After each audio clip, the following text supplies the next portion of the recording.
ეგრეა ზუსტად ხო? ზუსტად ნახევარი საათი. ნუ არ თქვენ ჩაგვიშალეს. თავი და თავი არის ხალბატონო, აი ამ კაბინეტში ახლა მოსული. ყობა ნაყოფი. ეს კვარტალში ერთხელ რო ჩდება, ყობა ნაყოფია. აი ეს არის თავი და თავი.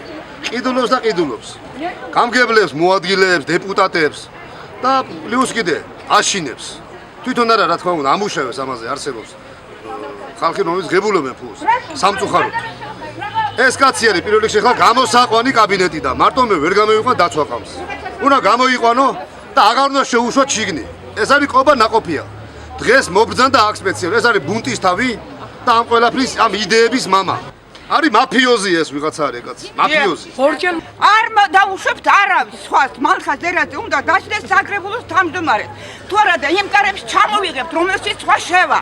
სასეირნოდ რომ მედიან და მოდიან. ბასერად მალხაზ დერაძე 24 საათის იმ კაბინეტში. მალხაზ ერაძემ თავისი უფლებებიდან, ანუ კანონის სრული დაცვით, გადააყენა ჩვენი გამგებელი, რის გამოც მას სურს გამგებელი ბატონი ლევან ფალავანდიშვილი, რომელსაც უნდათ რევანში აიღოს, ასე ვთქვათ, და თავისი მახინაციებით ზოგი მოისყიდა, ზოგი დააშინეს, ზოგი რაღაც საკრებულოს წევრები და ცდილობენ, რომ საკრებულოს ხტომაზე ხმათა უმრავლესობა მოიპოვონ და ხმათა უმრავლესობით გადააყენონ. რომელიც მოავლინეს გამგებლად. პირველად შევხვდი მე იმას, 2 დღის მოსული იყო.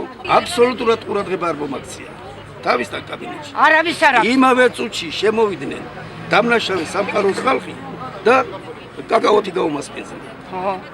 ეს კაცი იყო შემოგზავნილი, ავანტიურისტი, მატყუარა, გამგებელი, კაზრეთის ოქროზე ეჭირა თვალი, დანარჩენებს არავის არაფრად არ ათვლიდა. პოლიციის მოსახლეობას ბატონი ლევან ფალავანდიშვილი არ იცნობდა. არ აქცევდა ხალხს ყურადღებას, მოდიოდა 3 საათზე, მიდიოდა 6 საათზე.